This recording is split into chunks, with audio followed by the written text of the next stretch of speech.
Good afternoon, everyone, and a very warm welcome to today's CMM Insight webinar in association with the National Care Forum. Thank you for joining us today for an update on the Employment Rights Act.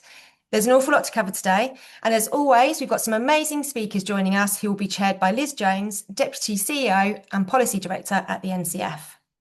We really encourage you to ask questions throughout this session, which you can do by using the Q&A button at the bottom of the screen. Please do bear with us though as we respond to those, and any that we don't get to, we'll do our very best to answer directly after the session. This webinar will be recorded and will be available to watch on the CMM website in the coming days. Today's webinar has kindly been supported by Care Home Life. So before I hand over to Liz, we just have a short video to play out from them.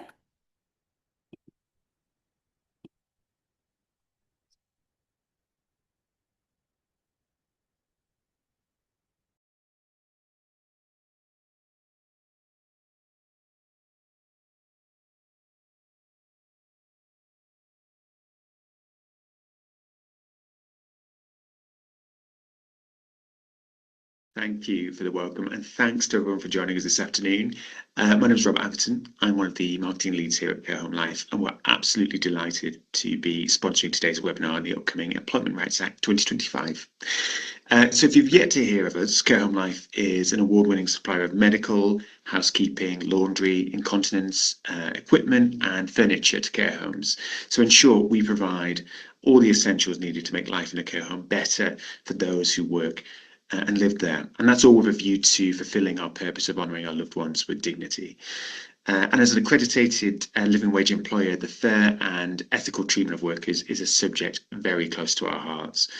We know from experience that care workers do an incredible job delivering essential care, often when they're physically and emotionally drained themselves. And that's why for our work with organisations like the Care Workers Charity, we strive to act as an advocate for caregivers. And we take pride in standing shoulder to shoulder with providers to make the care sector a better place to be. So if you'd like to find out more about how we partner with care providers to support their everyday, or read our latest guidance, including a upcoming piece on the overwhelming need for menopause support in the social care sector, visit carehomelife.co.uk. In the meantime, thanks once again for your time, and I'll pass you back to Liz and the panel for today's webinar. Thank you.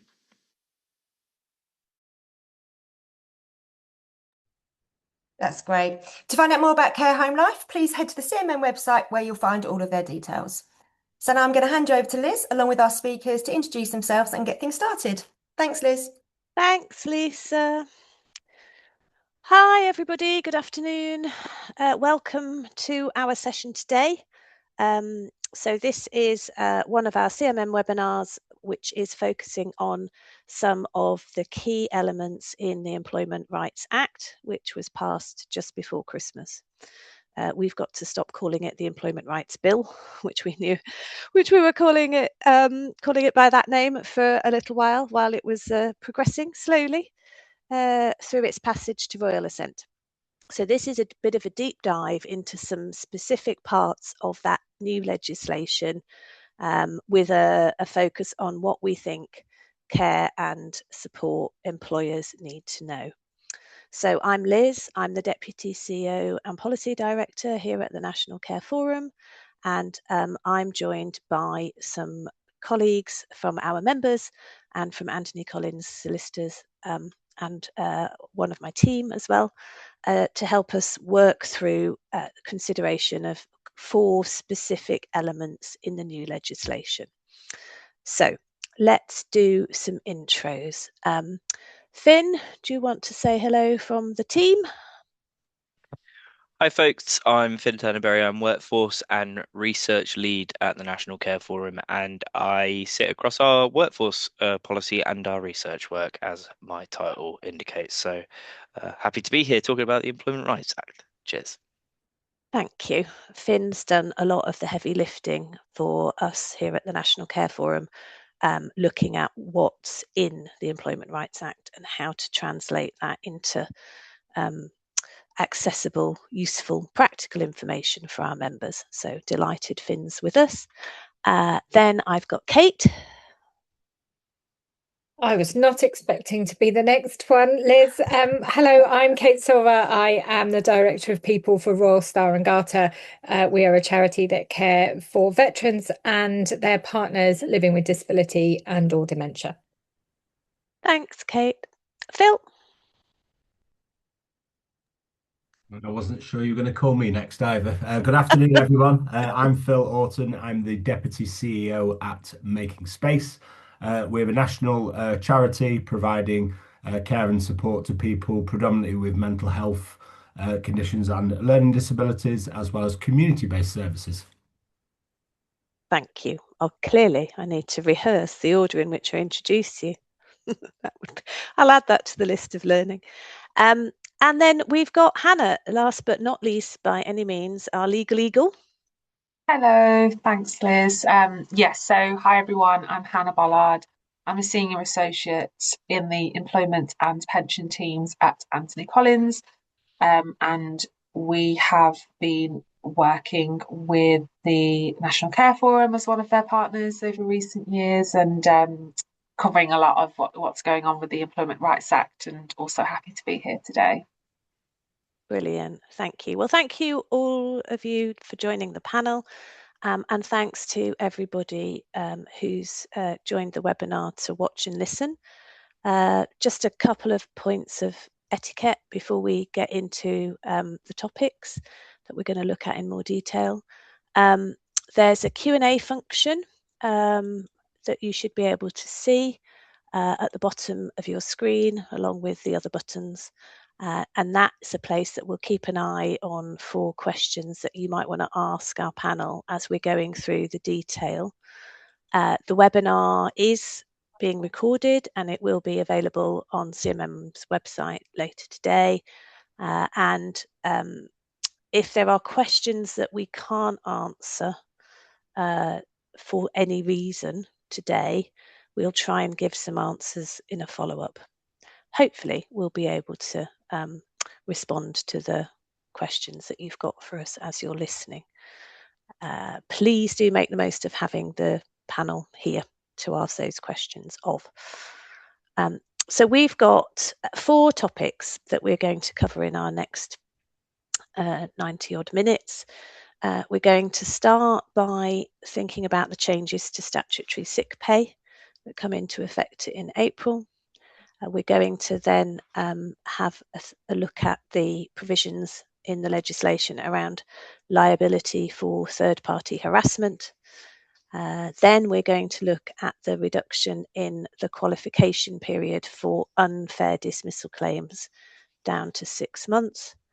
And our final topic is going to be 0 hours contracts. So the way we're going to run the webinar is that we're going to hear from Hannah first, who's going to walk us through actually what's changing, what's the government up to, what do we need to know as employers, and when might that all take effect.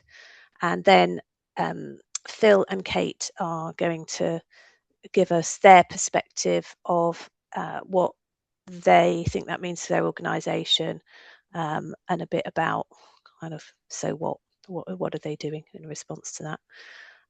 We've also got some time from Finn a bit later on to give us a kind of wider sector perspective, I guess beyond the organisations being represented by Phil and Kate, some of the insights that we've had from our broader conversations, both with our members, but also with some work that's been being done by the Care Provider Alliance, which is a broader umbrella grouping of trade bodies. So we're a member of that, but so are some of the other trade bodies that represent care and support providers in the adult social care space. So that's the plan. I'm going to try and keep a close eye on time, so we've got plenty of time to think about each of those topics. And with that, I'm going to hand over to Hannah to get us going on our first topic, which is the statutory sick pay provisions. Thank you. So yes, the first change that is coming into force under the Employment Rights Act is happening this April. And that is that the removal of the 3 waiting days before statutory sick pay becomes payable.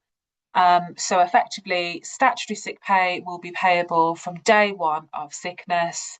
The 3 days waiting period is abolished. So even if you've got a member of staff off for 1 day, they're still going to get SSP.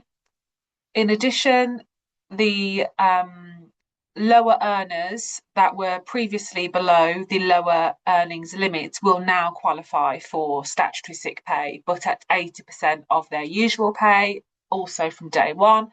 So some employees, so part-time, lower paid casual staff who may have previously not been eligible for SSP will become eligible regardless of their earnings. Key things to be aware of is clearly for those people who do only currently pay SSP and they do allow the waiting days, this is going to be an increase in costs of paying people when they're taking that short-term sickness absence, and also that we are expecting to see that potentially the amount of short-term absence which is being taken will increase if people are going to be paid, albeit if it's only SSP. If they are going to be paid for taking off a day here or there, that may increase the numbers of people only taking a day off here or there. And so, as well as measuring the potential budgetary impact, one of our recommendations has been to be reviewing your absence reporting policies, making sure they're up to date and making sure that managers know what their job is with regards to managing short-term sickness absence, because that can be just as important, just as disruptive as longer-term sickness absence. So that's the legal position. I'll hand over to Phil and Kate really to explore that in a bit more detail, because I know they've been discussing what this might mean for their organisations. Thanks, Hannah. And I'm just going to try and have a look now while I'm listening to Phil and Kate, unless they know the answer, to understand actually how much money are we talking about. So who wants to go first, Phil or Kate? I'll go first. That's fine. I'll jump in first on this one. I think from our perspective, I think probably when I first saw this, I wasn't surprised, but at the same time, it was kind of like, oh, what does this mean for us? How much is it going to cost? And those kind of things. And actually, when we looked at it from our perspective, it's not actually going to cost that much money. And I say that on the basis of we didn't have that many people that were already under the lower earnings threshold. It was a few handfuls of people. So there's not lots of people that are going to now be entitled to it that weren't before. And also we do actually have occupational sick pay in place. So at various stages, people get an increases in increments around sick pay, so they get better entitlement. So actually some of our staff are entitled to sick pay anyway from day 1 of employment. I think probably I won't go into too much detail because I know Kate will cover some of this as well. But I think probably the other thing that was the fear factor and has been a fear factor in the past, that if you start giving staff sick pay from day 1, that means all of a sudden that your sickness is going to increase. In my experience, that doesn't necessarily happen. And I think part of that is associated with the culture that you've already got within your workplace, within your care service, within your organisation, how you support staff wellbeing and your approach to that, and also the robustness of any absence management policies that you might already have in place as well. I think probably there will be a theme that runs through today from an employer's perspective, which is around the consistency of leadership and management within services and the importance of where that is in place. And there are early conversations that take place with people around things like performance and well-being and those kind of things. The likelihood is that absence is at a lower level than necessarily out of control. So I won't say any more on that initially. I won't steal any of Kate's points on that. So that's my initial view on this. Phil, you can steal my points. You're always welcome to have them. But like Phil and Making Spaces, Royal Star and Garter, we've always paid occupational sick pay, and it's a day one for us. And as it happens, I've just been looking at our sickness absence rates, and I have an absence rate of 5%. Now, we then looked at, because you should, as an employer, what might the impact of the removal of the day one, the removal of the waiting period have on us. And we have less than 1% of our staff that would be affected by that. So they are staff that have then exhausted their occupational sick pay with us, which for us is a maximum of 10 weeks for 3 instances in a rolling 12-month period. Like Phil says, my experience, I don't think you will see a really high rate of sickness absence suddenly being generated. You may find the odd 1 or 2 members of staff who know how to game whatever system is in place, but you'll know who they are. Your HR teams will absolutely know who they are, and they'll be doing some version of something like it now. So I'm completely with Phil when the theme for all of these is really about your managers and how your managers manage and the robustness of their behaviour in relation to your policies and processes. So we are really tight with our managers about making sure that they have done return to work interviews for early sickness absence, and that they're done in a supportive way, not in a punitive way. And then we use the policy once somebody starts to hit those trigger points. So the 4th absence, we use the policy, we get the business partners involved to support the managers.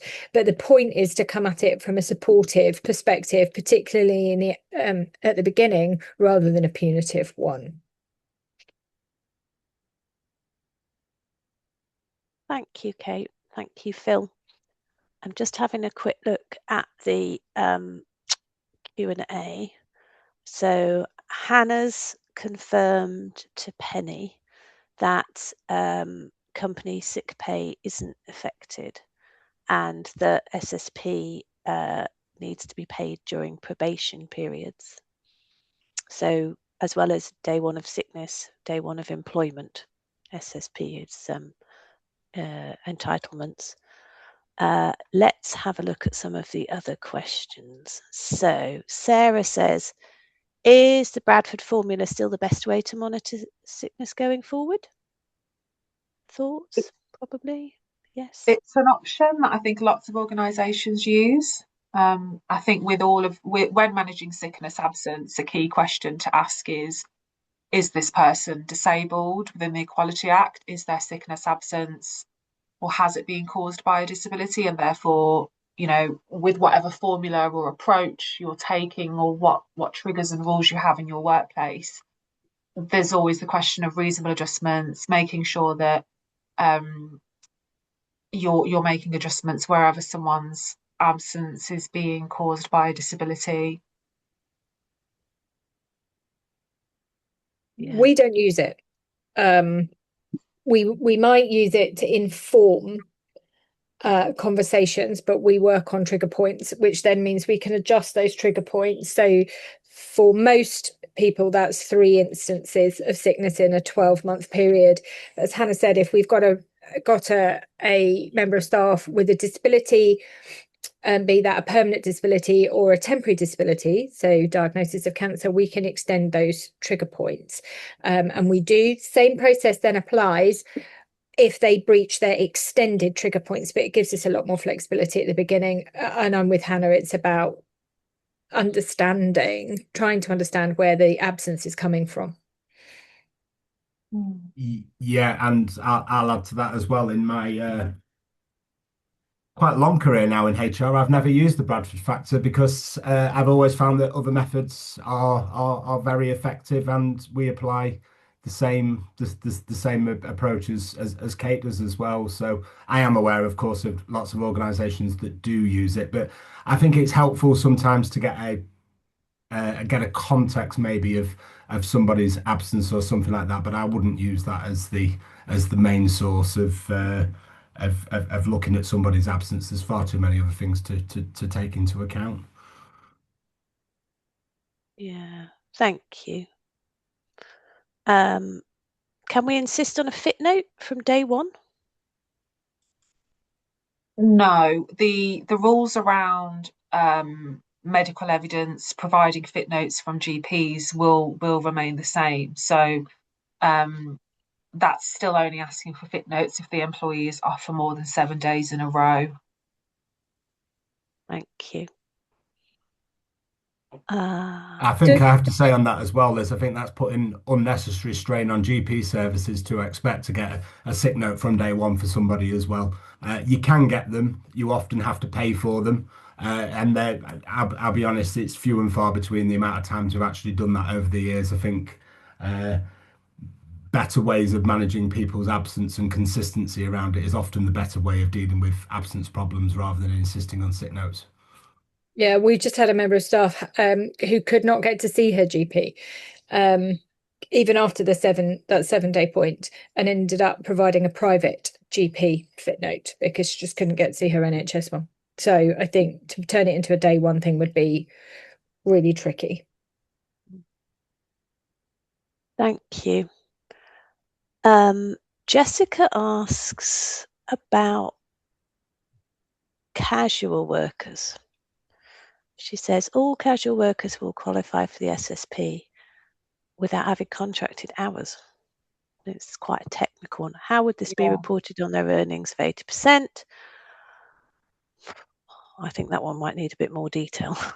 Yeah, so the casual workers qualify for SSP as it is right now, provided that they meet the eligibility criteria. The fact they don't have guaranteed hours doesn't mean they're not eligible for SSP. But in terms of how to work that out, you'd have to work out what the qualifying days are. What does the contract say, if anything, about qualifying days? It's about, and you'd have to calculate the average weekly earnings using the relevant period. So it's a bit of a complicated question that I don't think I can go into now, but I'm happy to, take it away and include it in any follow-up. Yeah. I think that's probably true for a couple of other questions on here. Perhaps we'll pick them up offline. Particularly one about maternity and paternity. One final question, which is asking for a bit more on what a robust sickness policy looks like. Yeah. So one of our attendees says you can't penalise an individual for repetitive sickness if they have sick notes. What other methods do they mean? Do we mean? Well, from my perspective, and probably Phil and Kate can add a lot more, but I think it's really important to set out the expectations on the individual as to how do they have to report, by when do they have to report, is that they have to make a telephone call, reports by email or text message, who do they have to speak to, is it permissible to have a family member or someone else report on their behalf. I think that's really important, just to be setting out the expectations, and then also making it really clear that return to work meetings are really important and that they will happen after every instance of sickness absence, so that staff know that they're not being penalised for taking sick leave. It's not about penalising them, but it's about making them aware that this is of importance, it has an impact, and your organisation as their employer is interested in supporting them and asking questions and being inquisitive about about what's causing the sick leave, and managing that proactively, so that in the unlikely event, let's say, that somebody is taking a bit too much sick leave, you can kind of get to the root of the issue and work out, is there an underlying medical condition here? Is it just that this person isn't as dedicated maybe to their work as they might be?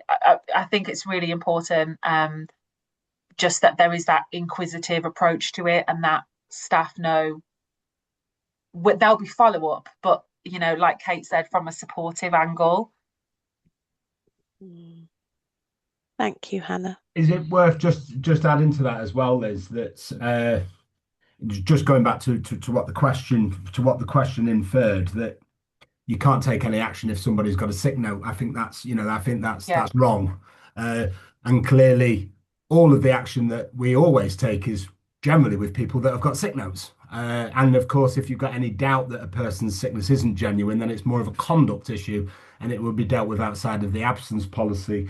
So I think that's important for people on the call to know really that regardless of somebody having a sick note, you are still able to take management action. But it goes back to that policy that you've got in place around things like triggers, reasonable adjustments, looking at people's overall medical history and those kind of things. The use of occupational health service is what's needed. But where there is repetitive absence, then management action does have to be taken in some shape and form.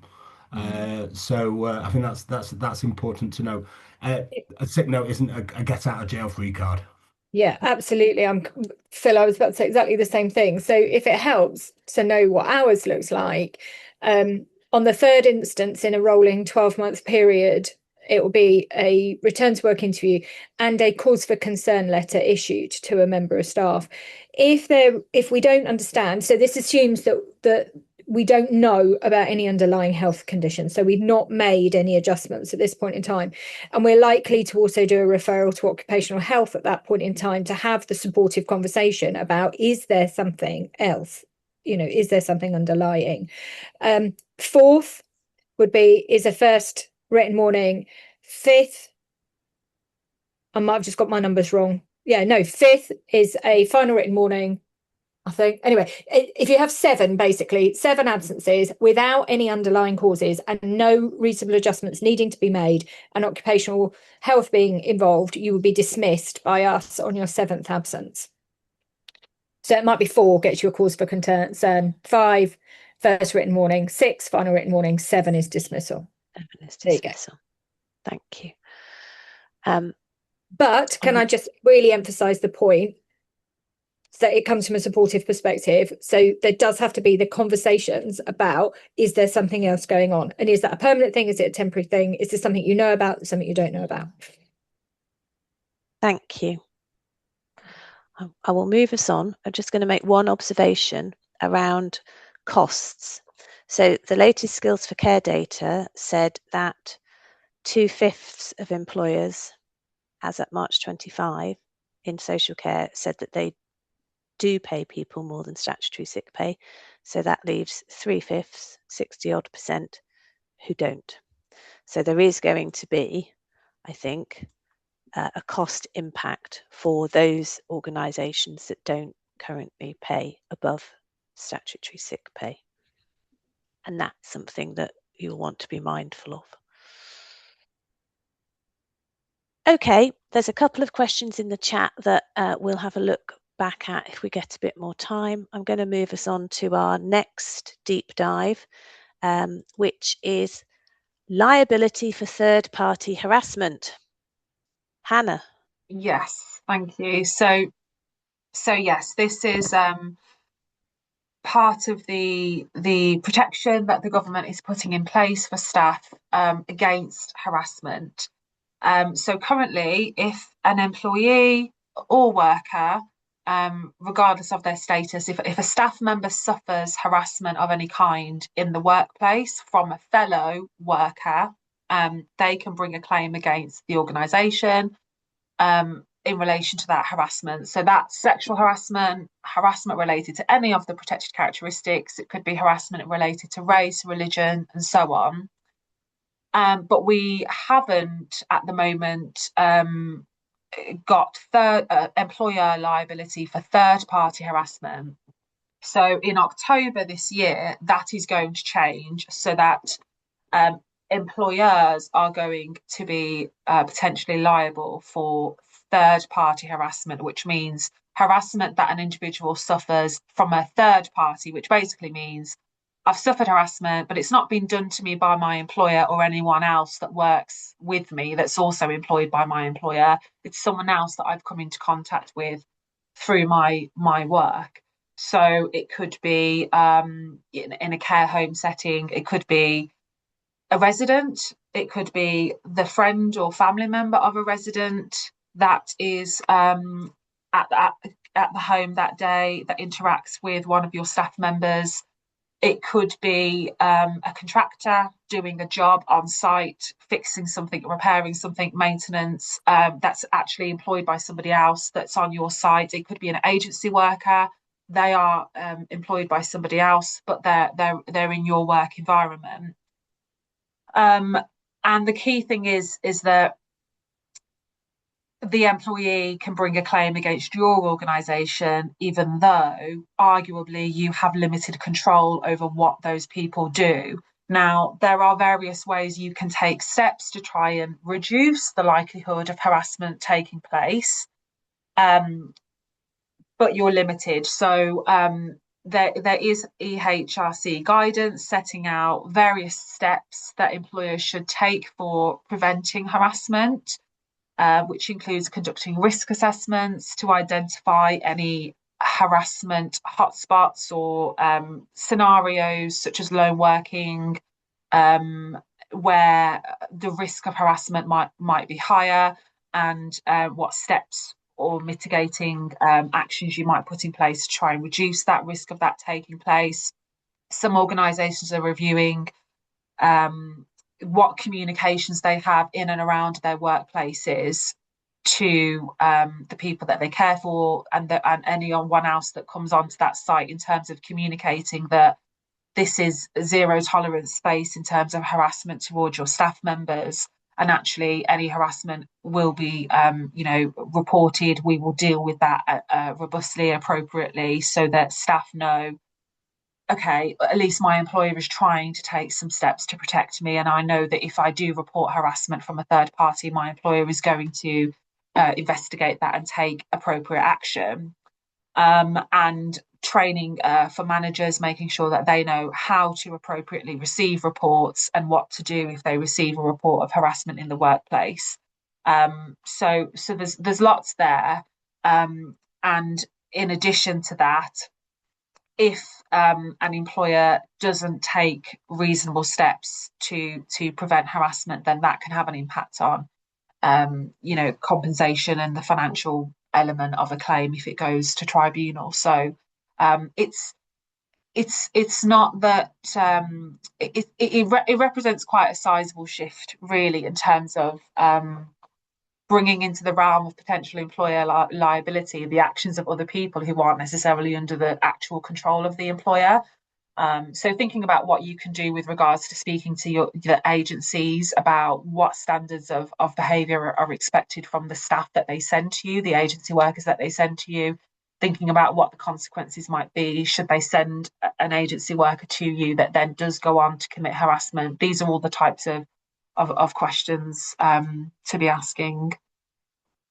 Yeah, that's potentially a very wide scope, isn't it, of people for whom you might have some degree of liability for their actions, when you actually have limited levers in terms of how you might influence those actions. Okay, Kate, would you want to tell us about your angle on this? Because this seems, there are lots of people that go, if you're running residential settings, accommodation-based settings, there's lots of people potentially there. And actually, if you're running community-based settings, there are things that are less visible. Yeah, exactly. You can't see, and so everything, I agree, by the way, with everything Hannah said, and it is the logical thing to do. It does feel like quite a tricky one to overcome, because these are people over whom you can have almost no direct control. People like contractors are on the easier end of the spectrum, because you can write it into the contract, and if bluntly, right, and if the staff don't behave the way you want them to behave, you terminate the contract, as long as you remember to put it in at the beginning. So there's a thing there about reviewing all of the contracts. Phil and I were talking about this earlier this week, and we thought we would probably use kind of two live examples, one that each of us is living at the moment. So I've not long concluded an investigation into a complaint made by a relative about the behaviour of staff towards them. What that complaint actually generates, so this is, the staff have not complained at this point in time, the relative has complained about the staff, but the reason the relative was complaining was because they had been pulled up by the home manager on 3 occasions about their behaviour towards the staff. So their language was inappropriate. It was a difficult situation. The home manager had attempted to do exactly what the law is going to require us to do and tackle it. And the relative did not like this. So the relative then raised a complaint against the home manager and against numerous staff. I think there were 12 named in the complaint. I got involved because by this point in time, we felt a director needed to be involved. And I interviewed every single member of staff that had been named, along with every other member of staff that they had then named. And the conclusion I came to was the home manager had been absolutely right in raising the concerns with the relative about their behaviour, that it was absolutely unacceptable towards the staff. I couldn't quite work out whether the behaviour was racist or an abuse of power, because it was I still can't quite work out which way it goes. But where we have landed is to place a final warning on the relative about their behaviour, that if it continues, the resident will be evicted. Now, that is a really difficult place to be, because the staff like the resident. The resident is living with dementia. Their language towards the staff is also deeply offensive. The staff have compartmentalised that into they are living with dementia box, and the staff are very good about that, and they're very good at swapping in and out, and they have techniques to de-escalate the resident's behaviour. The relative, however, has full capacity. So none of us really want to be in a position where we could potentially be evicting a resident because of their relative's behaviour, but we came to the conclusion it was the only action we could legitimately take against the relative.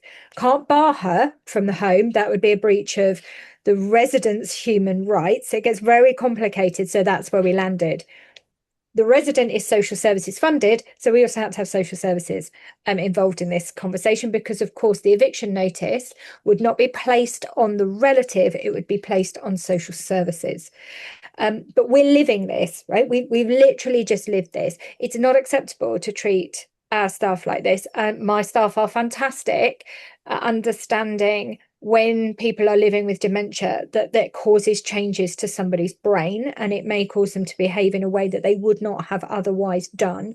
Doesn't make it acceptable. That what they can do is compartmentalize it, but we cannot tolerate it from a relative.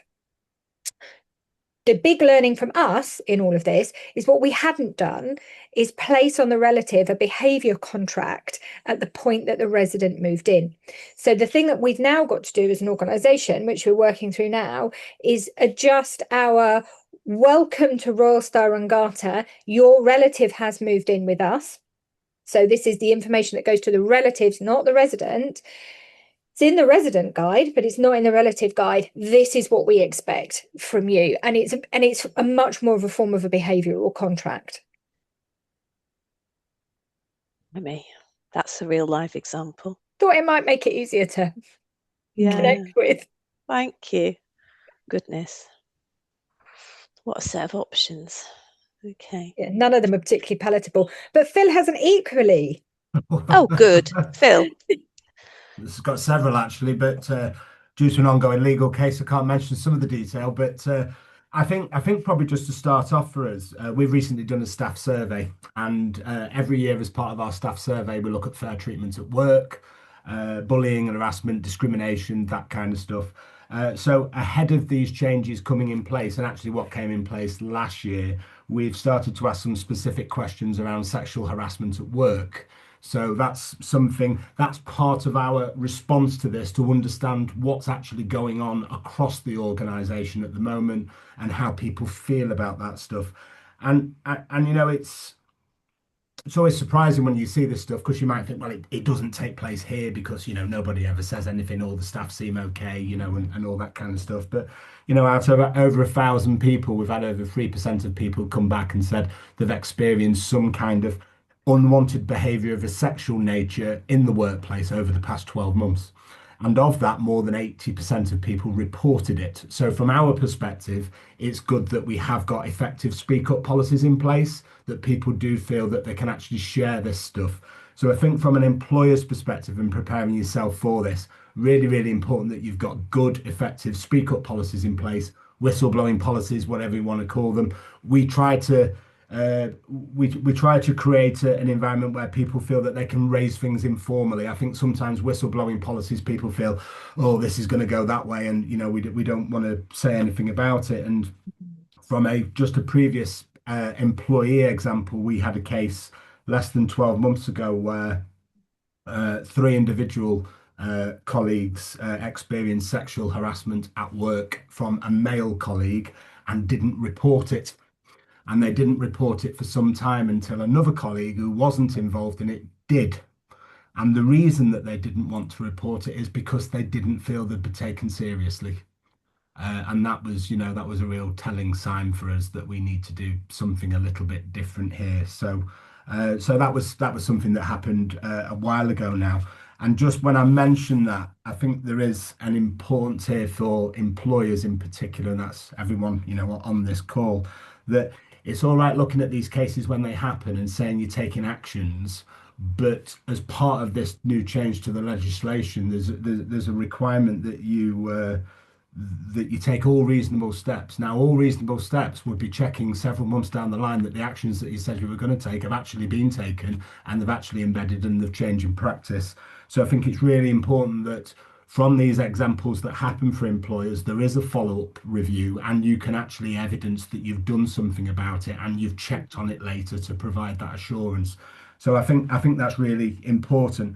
The only other thing I was going to mention on this is we have a number of these cases to a degree, but this one in particular was around sexual harassment, and this was from a person who draws on support that is in one of our services, and multiple complaints around sexual harassment and inappropriate conduct towards colleagues and other people that we support as well.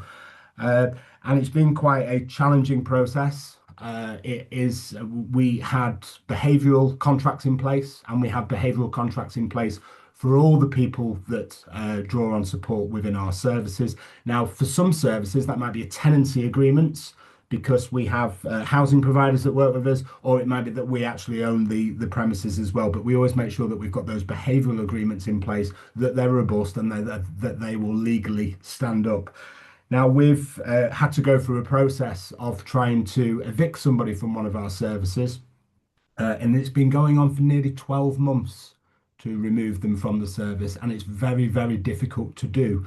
But from an employer's perspective and that of the employee, our colleagues, what we have done is taken this really seriously. We've followed the behavioural agreement to the letter.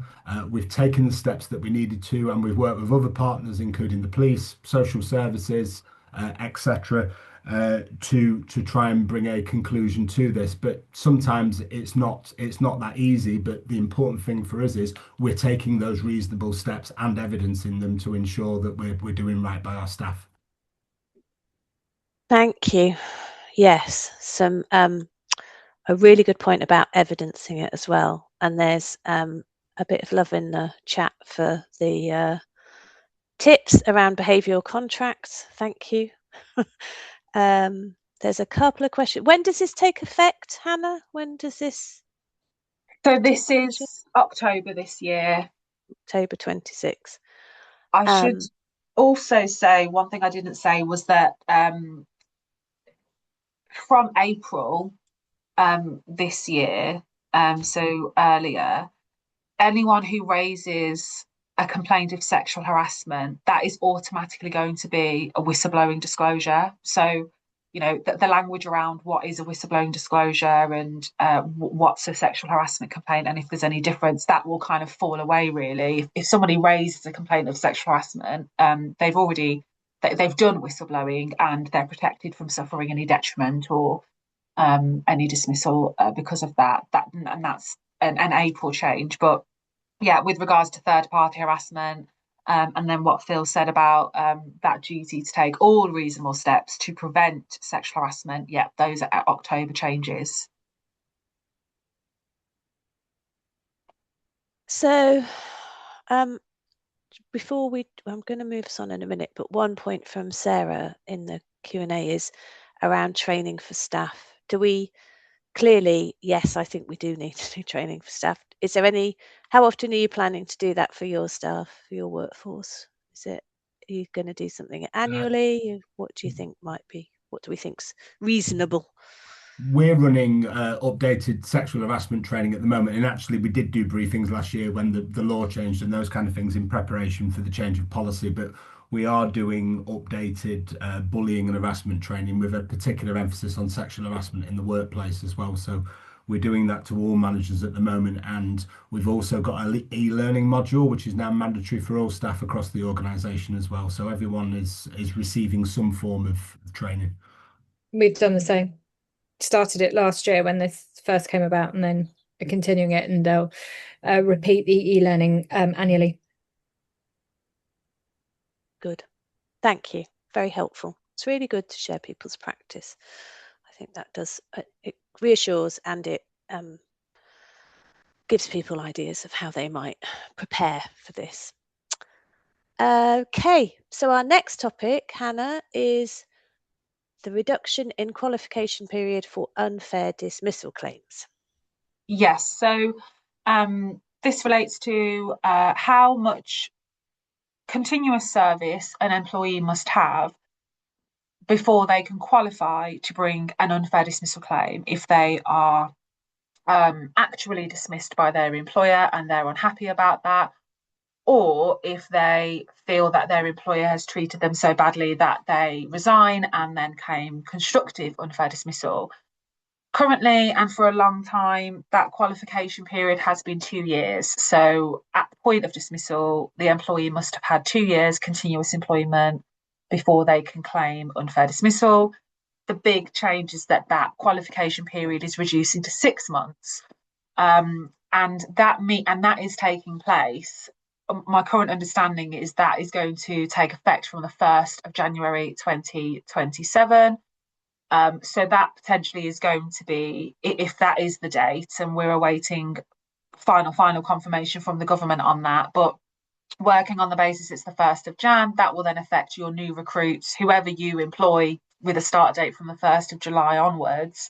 By the 1st of Jan, those people will have 6 months service, and then if they're dismissed, then they will have the option to bring an unfair dismissal claim.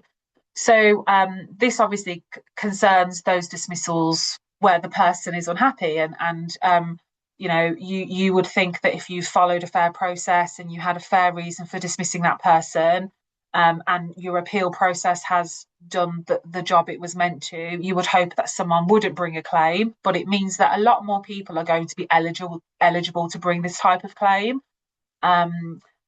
And they will still need to follow the same process, however, of going to ACAS first, exploring early resolution before they actually put in a tribunal claim. So this is a huge change, really. It's going to mean that hiring people is riskier. Taking people on comes with a risk attached to it, that if that then in 9-10 months down the line doesn't work out, that they can bring a claim and your organisation might be liable. And it also means that probation periods are going to be even more important. And I hear from clients that they are considering reducing the length of their probation period so that they have more of a buffer period where they've got a bit more time, where it's safer to dismiss someone. But I think what Phil's already said earlier, which is that so much more is going to be expected in terms of leadership, managers doing the people management side of their jobs, and being a lot more proactive about managing conduct issues, managing performance issues, taking quicker decisions, is all going to become really, really important. What might be a side effect of this change might be that we see less whistleblowing claims and less discrimination tribunal claims, because quite often what I see where somebody's employment has been terminated less than 2 years, they're feeling unhappy about it, but they know they can't bring an unfair dismissal claim currently. I see quite a lot of claimants kind of shoehorning, trying to really fit their circumstances into a whistleblowing claim or into a discrimination claim, because those are still going to continue to be the types of claims that you need no qualification period for. You can bring a whistleblowing or a discrimination claim still from day one of employment, and that will continue. So I'm thinking that while we'll see loads more unfair dismissal claims, hopefully we will see less whistleblowing and discrimination claims. And those are the claims that are a lot more complicated and difficult to deal with. And those are the claims that tend to have longer hearings, which clog up the tribunal system. So there are going to be more claims, I think, at least in the initial period after this change is introduced. But hopefully they will be individually simpler to deal with and resolve. That's my hope anyway. Oh, I feel anything to do with tribunals becomes complicated. Okay, Phil, reflections. I just had to remind myself the last time this changed, which was actually, I think, 2012, we went from 1 year's full employment rights to 2 years. And part of the reason for that was, of course, the global recession and that employers weren't taking as much people on in high employment rates. So we went to 2 years, and now we're going back to 6 months. So it's interesting to see how these things work out. That's no criticism of that. It's just to see if you're around long enough, these things do end up changing. So this is the third change for me. I think from an employer's perspective, we probably all know that anyone can find an unfair reason for dismissal these days, whether you've been in employment for 2 weeks, 2 years, or 20 years. It seems that tribunal claims at the moment are considered for all sorts of different things, and it's quite easy for people to make them. And I know there's some changes to that happening.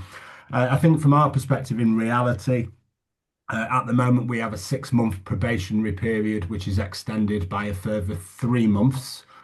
We do have a less than 2 years dismissal process as well, which is a modified procedure. So we are making some changes to that. So our probationary period is being reduced from 6 months to 3 months. We're going to have a maximum extension of 2 months. So everything would be dealt with within a 5-month period. Of course, as Hannah says, as this comes in from July, we'll be making those changes from then. So we'll obviously be tackling this ahead of people having 6 months employment come January 2027. So we're making those changes. We're updating contracts of employment at the moment to reflect those changes for new employees that will be joining us. And I think probably going back to that management and consistency again, we've already got a very structured probationary period in place where people have regular assessments of their competence through that period at 4 weeks, at 8 weeks, 3 months, and then at 6 months. So there are various times during that probationary period where managers are asked to provide a assessment of somebody's suitability for the role, and at some point there is a trigger to extend that probationary period. So I think that's the first thing about getting some of those policy shifts right. And I think probably the second thing, and I'm not going to say too much about that, I'll leave that to Kate, is about getting the recruitment right, which is easier said than done at times. I do appreciate that. And I think just the other thing that we'd probably considered, and we've got no answer to that at the moment, but it is with these changes, and as it's now 6 months, is our probationary period is actually really required, because we spoke about our own personal experience of changing roles in senior roles. And when you've got things like mortgages and loans and those kind of things, when you take jobs on, people do become overly concerned at times about having that probationary period with roles. And we just wondered, is it something that is here to stay longer term probation, or is it something that will change as a consequence of these employment changes that are coming in? So we've got no answer to that, but it was a question. It was a question that we'd had. That's a very interesting. That is an interesting question. Kate, we had a really interesting philosophical conversation about the psychological impact of telling somebody that they're on probation, whether that's for 3 months or 6 months, and that actually, what does that do to how somebody feels about being at work and therefore how they behave at work, because the processes are broadly the same. It might be truncated during probation, but if you've got an issue with somebody's performance, then you're going to manage that performance. And we're not going to do it any differently. In Lakeville, we have a very, very structured onboarding and induction process, where everybody has a buddy. There, as well as a manager, there is an expectation that they fill in the appropriate paperwork. The system reminds you if you don't do it. And what I've been saying to our managers, since this was announced back when it was in the bill rather than the act, get used to using probation now. Don't let people slide off of the end of probation. You've got to manage this time period. But actually, do we really need to do it in a different way? Because, you know, whether it's 6 months or 12 months, it feels absolutely right. Nowadays, if you're gonna go to a tribunal, you're going to find a reason to go to a tribunal. So we were having a bit of a philosophical moment of, do we even need probation periods? I do know that some people's contracts, they'll say during your probation period, your notice entitlement is this. Outside, and Phil and I both, we compared notes, didn't we, Phil, about our notice periods and what they are at different points in time. And from an employer perspective, yes, absolutely. But ours trips into being whatever it says in the contract, so a month. Normally, once you've been confirmed in probation, so it's a month actually for us, really, really quickly. So yes, you could do that. From an employee perspective, particularly in the early days of a job, if they're going to go, they're just going to go, right? And actually holding somebody who's worked for you for 3, 4, 6 months to a month's notice or a week's notice, do you really want to do that? Because actually, are they the person that you want to keep? Probably not. So it protects the employer if the employer is doing the leaving, the exiting, but it doesn't really make much difference in practice.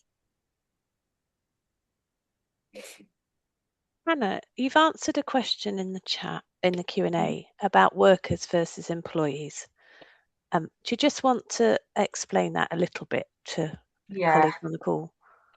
So in employment law, you've got 3 categories. You've got the self-employed people, you've got employees, and then you've got kind of like a weird middle category of worker.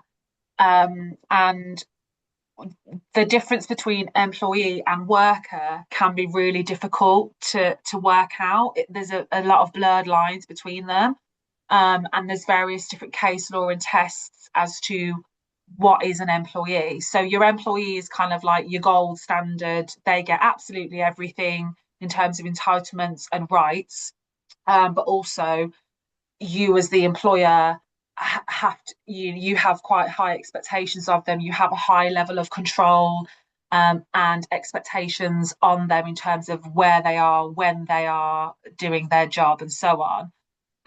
Whereas the difference between employee and worker is that with workers, you don't have that. They call it the mutuality of obligation between the employee and the employer. But what we see is that most of the time, even if someone's contract says this is a worker agreement, this is not a contract of employment, even though that's what it says in writing, if that person is week in, week out working for your organisation, and they've been doing the same shift or doing roughly the same amount of hours for you week in, week out over a long period, in reality, how you engage with that person and what's happening on the ground in practice trumps what the contract says. So sometimes you might think you have a worker relationship when in reality you have an employee relationship. And most of the time we see that the majority of organisations we work with, they have employees. They've kind of moved away from the weird in-betweeny category of worker because there's so much uncertainty with it. Okay, And so for the purposes of this legislation, Yeah. employee being in the employment definition pot matters.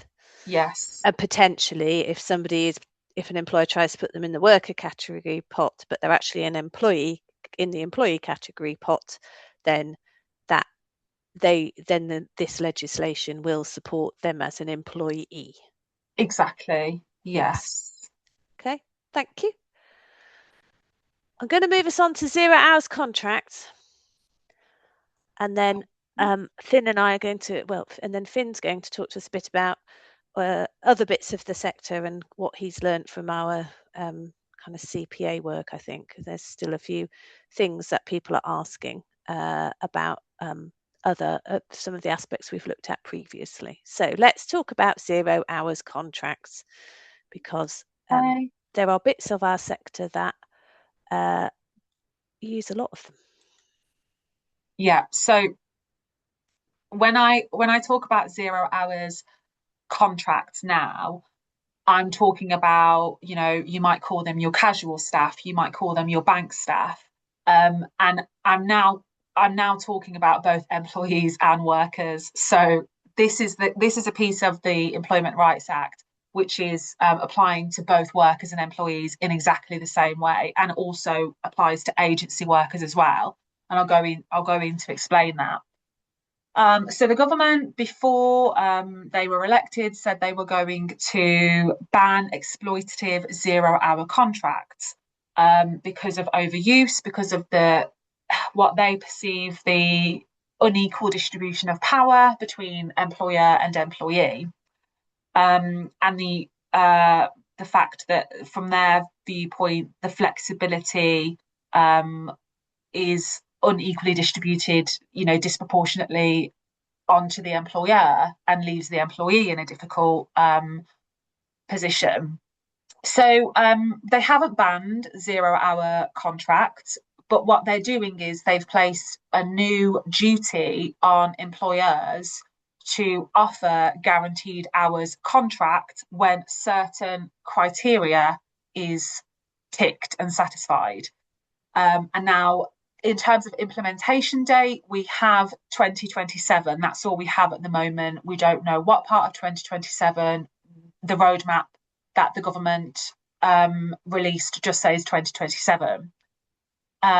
So there will be a reference period, which we expect will be 12 weeks. And during each reference period, each 12-week period, the employer will need to monitor the hours and the pattern of hours that your 0 hour staff are working. And if during that reference period there is an established regular pattern of hours that someone has worked for you, that will trigger a duty. Your organisation will have a duty to offer that individual a guaranteed hours contract replicating the hours that they have regularly worked for you in the reference period. The key thing is that the worker or employee, I'll just say staff member, the 0 hours staff member can say no. All you have to do is offer them that contract. Another really important thing is that it applies to your agency workers too. And actually, the big thing is that if the worker accepts that offer, they then become directly employed by you. So it changes. It is forcing you to offer someone employment that otherwise you didn't employ. So that's a substantial change. In addition to this duty to offer guaranteed hours contract, there's also additional protections, such as those on 0 hour contracts will have a right to reasonable notice of shift changes. And if reasonable notice is not given of a shift cancellation, then they will have a right to compensation. So this specifically with agency workers calls into question where the liability for that will lie. So organisations are reviewing the contracts they have with agencies to be stipulating how much notice an agency must give the employer. of shift changes, shift cancellations, and it's likely that there'll be some negotiation as to the contract terms as to what does each party owe each other in terms of notices, reasonable notice of changes, and then if compensation is then payable to the individual staff member who's bearing that liability. So that it raises lots of questions with that relationship with the agency and the contractual provisions with an agency. And with regards to your own staff members, it creates an administrative headache that potentially every 12 weeks there's going to have to be a new system, a new process put in place to be sending offers out to people and then have a system for recording whether they say yes or no. And if they do say yes, then it raises the question of, okay, well, what happens then if there is a downturn in work in the future? What happens if the 12-week reference period where they were working loads and loads wasn't actually representative? They were covering someone's holiday, they were covering a colleague on sickness absence, and actually that was a one-off 12-week period where they did a really high amount of hours for you. What happens then? So there will be a consultation on this, and all of those kinds of questions as to what actually is the practical ramifications of this and how difficult does this make life for employers, and what's the cost consequences of having someone on a contract that you then later can't honour, or what's the employment ramifications of that. That's all stuff that, hopefully, there will be definitely an opportunity to feed all of that into the consultation on this. Yeah, I can see quite a few questions in the chat, in the Q&A coming through about people running home care services where there is no guarantee.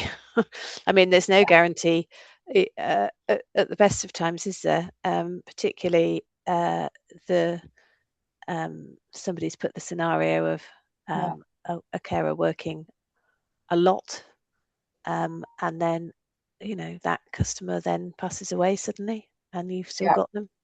That's a pretty dramatic scenario, but there are plenty of other scenarios where,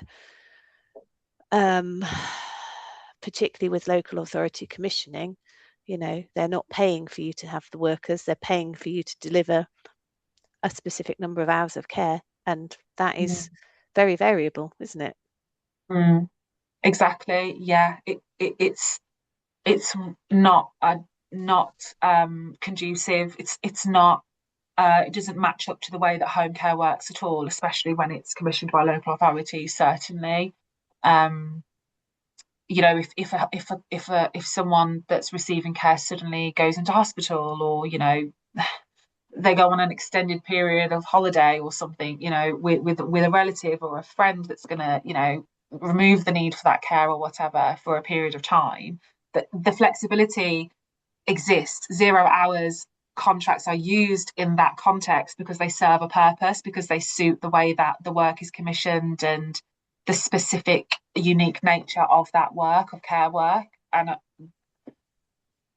the thrust of the legislation seems to be focusing on the overusage of these contracts in retail and hospitality without taking into account the care sector. Well, it's a problem we come across many times, isn't it? Which is our officials and our civil servants don't really understand the diverse nature of care and support services as they are currently constructed. Kate and Phil, reflections. Do you want to go first, Kate? Yeah, so I'll go first. Mostly to say that I'm probably not the best person to offer reflections on this because we don't have dom care. We have 4 nursing homes, and I'd love a number of my bank workers to be permanent workers, because they know us. So the training, they've all been through the same training, so the onboarding is easier, all of that stuff. So we already send them every vacancy that we have because we'd really like them to do it. And if they wish to transition from bank into permanent, there is nearly always we will say yes, right, if they approach us, because we've always got a vacancy somewhere. The vast majority of the people that we have working on our bank are doing it because that's their choice to do it. They're either doing it as a second job, or I've got a number who like to be able to take extended holidays, because so they're going away for 3, 4, 6 weeks at a time, and that's not compatible with permanent employment, or they're students. So I was talking to one of my business partners. We've got quite a few in one of our homes of student nurses on our bank who have come to us on nursing placements and then joined our bank as a healthcare assistant. Now, I really hope that in the long term, they might end up as bank nurses. And then when we have a vacancy for a nurse, etc., etc. It's also, by the way, I think a really good way of getting an understanding of social care into the NHS and the nursing profession in the NHS. So I'm never going to say no in this scenario. So from a residential care perspective, this is like a hammer to crack a nut because it's not a significant problem. But for dom care, it's really, really tricky. On the agency point, and if you cancel a shift and all the rest of it, that's already contracted for in nearly every contract we have. We're already paying. You're paying depending on how close you. So it's not really going to make much of a financial difference because we've already got to plan for that regardless. But yeah, so I'm probably not the best person to offer a really helpful perspective on this. Well, I think we'll come back to how we should advise people on the call when we've heard from Phil, and I might bring Finn in actually, because I know 0 hours contracts have been a big debate across the Care Provider Alliance. So, Phil. We've been writing to bank staff for a few years now, every 12 weeks, to ask them if they want permanent work. That covers us in other areas of employment law around our worker-employee arrangements. I have to say, over the past 2 years, 6% of staff that we've written to have taken on permanent contracts after 12 weeks, which reinforces the point that bank and casual staff want to be bank and casual staff. They don't want to be permanent employees. They want the flexibility. So if there's any evidence base out there that you want to rely upon, you could always look to what we've done, but maybe ask your own staff. What we do know is, though, that what does naturally occur with bank and casual staff is that through the course of their appointment with us, is that when opportunities do come up and managers talk to them about that, because they've been working in the service for some time, quite often people do end up at some point taking some hours on, and we find that's a naturally occurring event, but isn't instigated at all by the 12-week reference period. So I think that's certainly something for us. Home care staff, yeah, we look to appoint people on around about 70 to 75% of their working hours on a contract to allow for fluctuations. I note the example before of, the work runs out after 12 weeks. I think that's probably a justification as to not offering somebody a contract because the work no longer exists that calculation was based upon. So I think we need to be sensible and practical about this kind of stuff rather than look at it, too closely at this stage until there's a bit more information on it.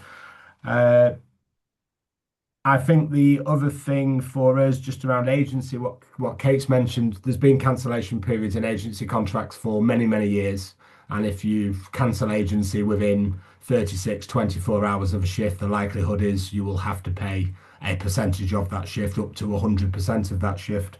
The reality of this going forward is agencies want the work and agencies will try their best to redeploy their staff elsewhere. So the likelihood of increasing costs on that basis is minimal. But having said that, the importance is good rota management, of course, and making sure that there are rotas in place that are being well managed and shift cover is being put in advance. And with the other things that we spoke about today, absences are kept to a minimal as much as possible. So yeah, so that's probably our take on bank and casual workers at the moment. Thank you. And I think just that point about rotas, there's some really good bits of kit technology software wise that actually empower his staff to choose the extra shifts that they want. There's something about how we use technology to minimise that rota burden and maximise people's opportunity to take that up. But then, of course, when these new provisions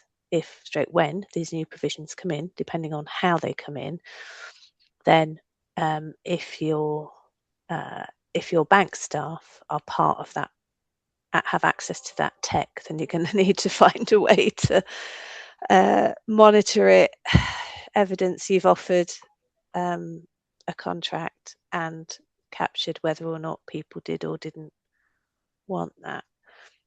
Finn, I know there's been a big debate as we've been working with colleagues across the Care Provider Alliance about a number of the measures that we've been talking about today.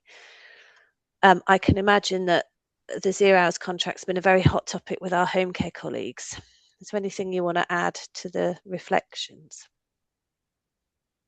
I'm hoping, so apologies, my laptop is playing up, so all I can see is a blank screen, but I'm hoping you can hear me. Just let me know. Yes, you can. we can hear you. Fabulous. Okie dokie. So I think, yes, in terms of the wider sector, particularly among the Home Care Association, there have been some pretty strong recommendations from them. And I would say whilst we're waiting, I think it's hard to kind of pick apart where exactly they lie. But we know that the wider sector has a significantly higher proportion of people request on 0 hours contracts, and and we, particularly in the not-for-profit space, are benchmarking surveys year on year have shown us with significantly lower comparative to the wider sector, and that's not just domiciliary care, but that's the wider profit making in inverted commas sector. I think that we're going to maybe take a bit more look at the data and see kind of what percentage of our membership rely on people on 0 hours. But I think there's a degree to which there's obviously concern here, and this is a wider reflection I've had throughout the call actually. There is a concern this will obviously have an impact on our sector, but what I've heard is not-for-profit providers showing best practice and leading the way on good employment terms and conditions and employee relations, particularly throughout this call. Kate, Phil, it's been brilliant to hear some of the proactive stuff you've been doing, and I know that will be mirrored throughout our membership. But really, I think, going forwards, what would be great for us is to hear as much of that positive, proactive stuff from you guys, so we can proliferate it out throughout our membership for those that might be a bit more worried about this. And we can say, obviously it's difficult, obviously it requires investment and time and effort. But there are some people doing this, and this is how they've gone about it. So yes, there's concern. I would say the level of concern and the kind of the degree to which it's going to be, I guess, catastrophic is not necessarily mirrored throughout the whole sector, but this will inevitably have a cost. The Employment Rights Act will inevitably have a cost to all employers, not least in social care, whether if there's a fair pay agreement at the same time as it. So, it's. So I was just interested. I just looked up the Skills for Care data. It tells us that overall, about a fifth of from their data, a fifth of our workers are employed on 0 hours contracts, much higher in home care, obviously, and that does link to particular challenges around the way that home care is commissioned, I think. And I know if Jane from the Home Care Association was on here, she would be quoting the number of authorities who pay an hourly rate where it is simply not possible to do the things that you need to do as an employer before you're even thinking about trying to offer guaranteed hours on the basis that what you get from the people who are buying those hours is in no way guaranteed and no way at the level that you need. So that is probably why the Skills for Care data shows that over 40% of home care workers are employed on 0 hours contracts, because there are limits to what you can offer. If you haven't got the work, you can't offer the guaranteed hours, and the profile of commissioning doesn't lend itself to looking at a reference period very sensibly. That just doesn't seem very applicable at all to the nature of quite significantly changing home care requirements as local authorities are buying it on behalf of people. They change this a lot. It's not, I don't think, a reference period of, well, I don't know what a reference period that would be sensible would be looking like for home care. I don't know. Hannah, has anyone got any ideas? I haven't had any good ideas. A year is what they use to work out holiday pay, 52 previous working weeks. Yeah. It's also worth noting, Liz has just set out what Skills for Care says in terms of percentage of our workforce on 0 hours. That is a number of times higher than the general economy. And I think, in the wider economy, you're looking at sort of 3% are on 0 hours contracts. So it's worth noting that this is a sector that does rely disproportionately comparative to other sectors on 0 hours. Now, we're not at the same level as Skills for Care might be in the not-for-profit, but it still is larger than the overall percentage of the economy. So the sector is still going to have an outsized impact when we get to this. Yes. I guess the fundamental difference with hospitality and retail is that, there is a real customer, if you see what I mean. Like, the customer has power, whereas here you only really have power if you are buying your own care. And even that, from an employer's point of view, you might have a really, robust set of requirements from people who are buying their own home care as opposed to the state buying it for them. But even that has a degree of variability in, which I think is quite different. So I think there were some questions in the chat around international workers, which we've not picked up. Let me just have a look at that. Yes, I'm going to take Simon's point. Actually, the Skills for Care data tends to be representative. It's best we've got, though, Simon. Best we've got. Thank you for that. There was a question. Sorry, there was a question about how does it work for people on skilled worker visas doing supplementary hours outside of their sponsorship. So workers who are on a skilled worker visa, they can do work for the organisation that's sponsoring them, but then outside of that, they can do supplementary employment with another organisation, but they are capped at 20 hours a week. So if you get into an example where you're that supplementary employer and if you are enforcing that 20-hour a week cap, then over a 12-week reference period, they shouldn't go over the cap. But if for whatever reason the guaranteed hours offer requirements are triggered and you find yourself having to offer someone 21 hours a week guaranteed, which is then going to put that is then going to breach that person's visa restrictions, you would think that the government would think about that and in the legislation carve out exceptions when the duty doesn't apply. I'm hoping that there will be exceptions when employers don't have to make that offer, or they can make an offer of something lower than. Yeah. I mean, I'm assuming we will have a consultation on this. Yes. So some of these points are things that we we will want to be messaging. We'll want to have some aligned messaging to our members and to employers across the sector, really, which is this has got to be workable for the diverse range of care and support services that are out there. And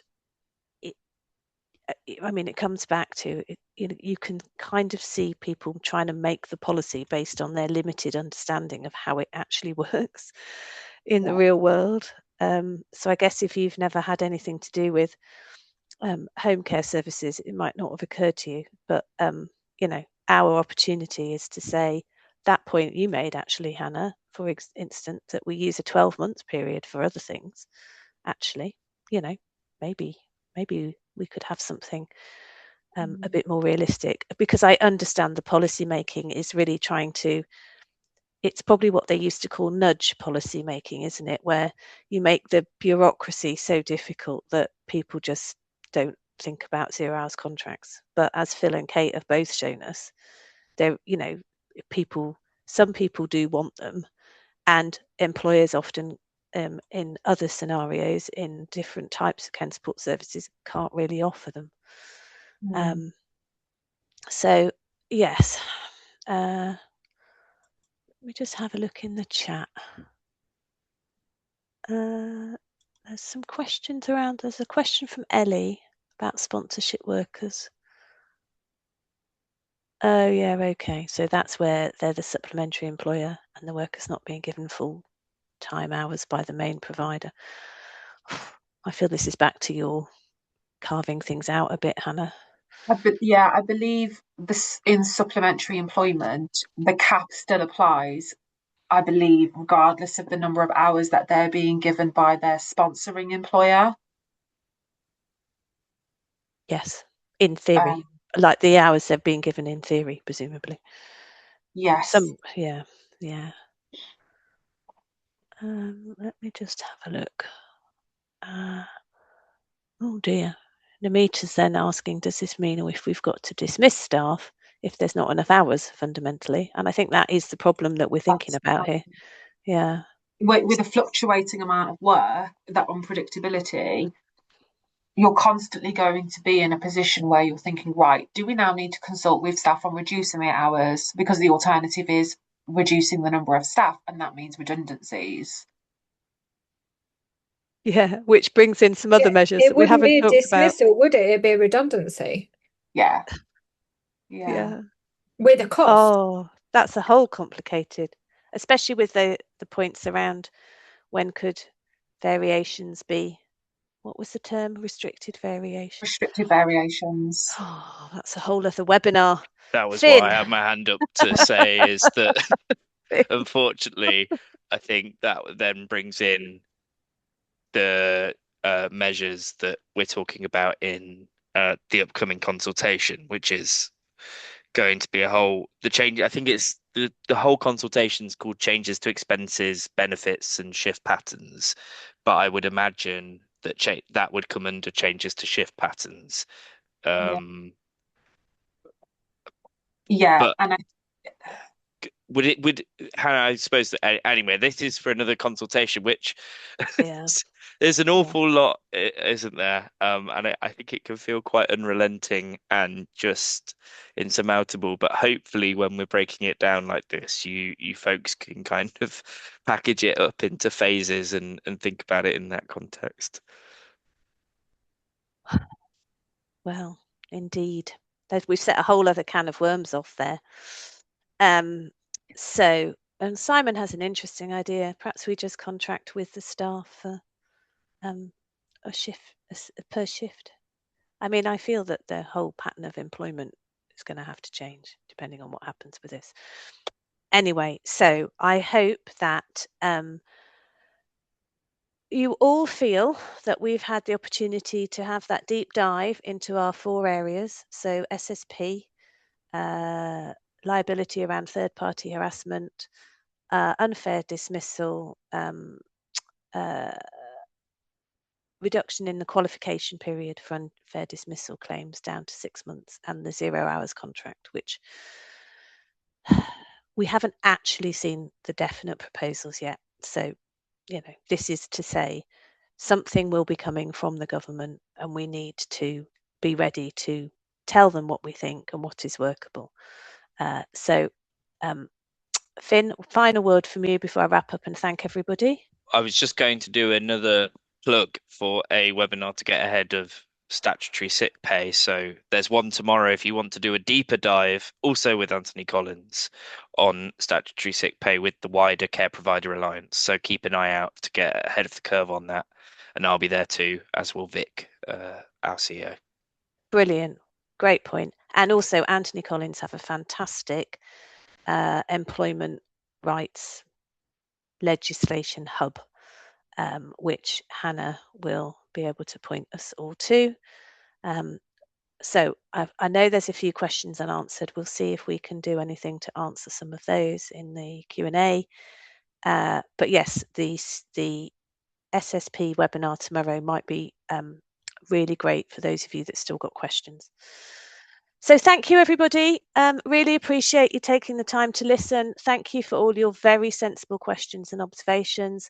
Massive thanks to our panel for sharing their insights, their ideas, and hopefully you've got some top tips to take away as well in how we might respond and prepare. And a massive thanks to Hannah, our legal eagle. Oh, and thank you, Lisa, for hosting it. So great to see you all. We will see you again. We will probably have a deep dive into the next chunk of issues at some point later in the year. So watch out and take care, everybody. Thank you so much for joining us.